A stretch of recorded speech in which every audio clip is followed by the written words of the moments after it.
Hello everyone, so welcome to titserCo YouTube channel. So this time, we are going to discuss the different steps in the what we call scientific investigation. So we are going to identify the different scientific ways of acquiring knowledge and solving problems. So take back and relax while learning. Before we proceed to our video lesson, so let us identify first the learning objective. So we are going to describe the components of a scientific investigation.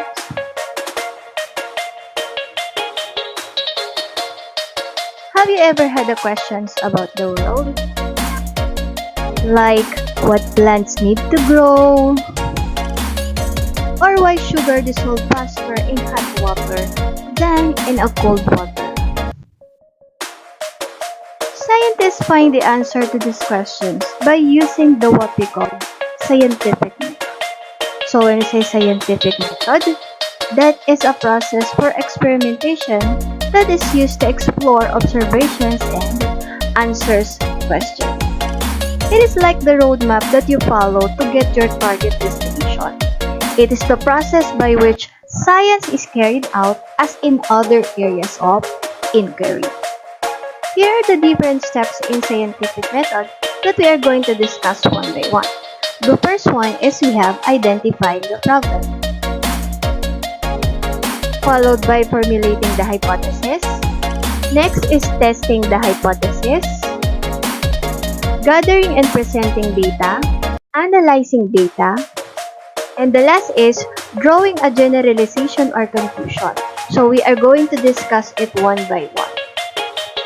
When using scientific method in your own investigation, you need to be observant. So just look at all the things around you. So does something make you curious? Does something seem strange to you?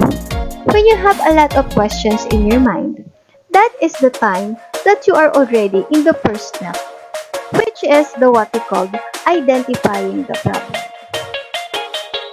A problem may be in a form of question resulting from an observation or the what we call experiences.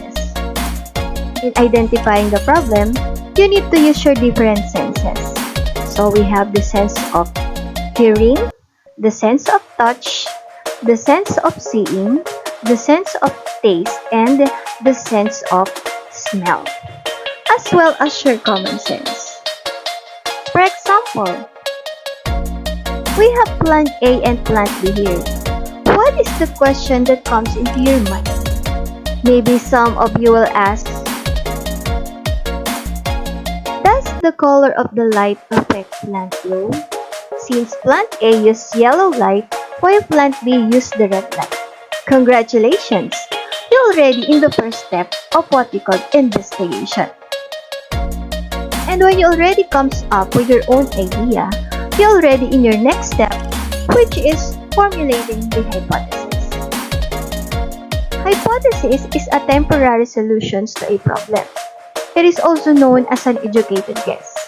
It is a prediction that may test and may lead to the right answer to the problem. For example, so let us have some sample based from our given. What will be your idea regarding with this? So if your idea is, I think the plant using the red light grow faster than the plant using yellow light, yes, definitely, that is an example of what we call hypothesis. And to verify your hypothesis, you must conduct a series of tests called experiments, or you may come up with your next step, which is testing the hypothesis. It demonstrates the what we call pair testing. It has more than one trial or a group. In the what we call testing of hypothesis, there are three kinds of variables which are included in the what we call experiment. So when you say variables, they are factors that affect the result of experiment. The first one is the what we call the independent variables. The independent variables is also known as the what we call manipulated variables. The variable that is changed or controlled in a scientific experiment. Let us have some example for the independent variables in this given data. So, which do you think is the independent variable or the variable that can be manipulated here? Very good. So we have the light color.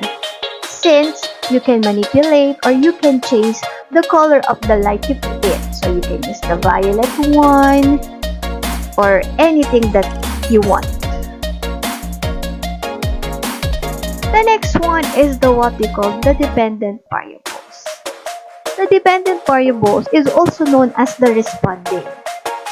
It is what you measure in the experiment and what is affected during the experiment. Let us have some example also in the what we call dependent variables based from our given example. Very good. We have the plant height. The next one is we have the control variables. When we say control variables, so these are the scientific constant. It is an experimental element which is constant and unchanged throughout the course of investigation. Let us have some example also. So, which do you think from the given example is the dependent variable? Very good. We have the water, the soil, the temperature. So these are the different examples of what we call control variables. So they are constant, so we cannot change them. Make sure to record what is happening as well as the result. So you are going to take note of the changes at a specific time intervals or after one set time interval. And at this time, you are gathering and presenting data. Data must be collected and organized carefully. And when the data are well organized, they can analyze and interpret easily. For example, we have the tables and graphs. So these are the excellent tools for organizing the what we call data. So let us have some example for that.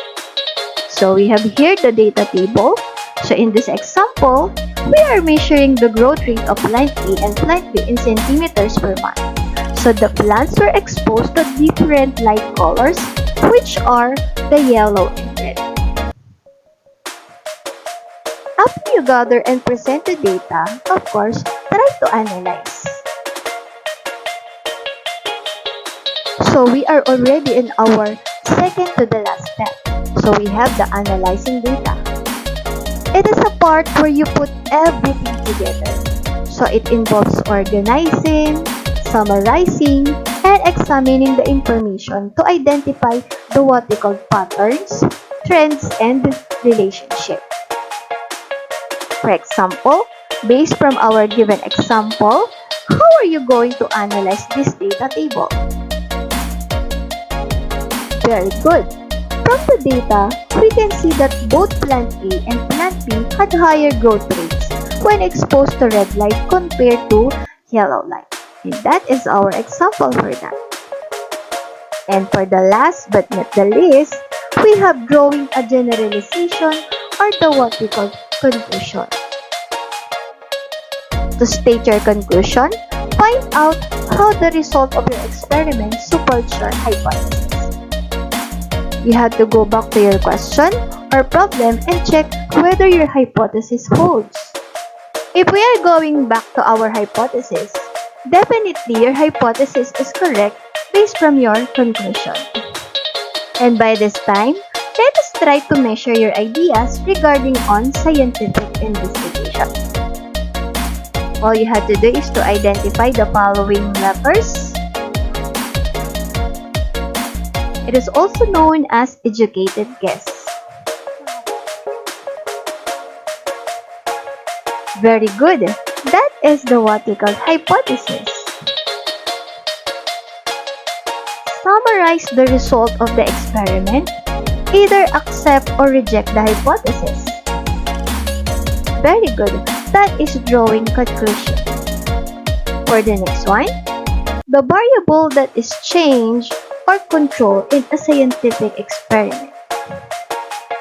Yes, It is independent variables. It is a process for experimentation that is used to explore, observation, and answer questions. Very good. That is scientific method. Good job, everyone. And with that, let us always remember that science is the tool through which we explore the wonders of creation, and with every new discovery, we uncover a glimpse of God's infinite wisdom.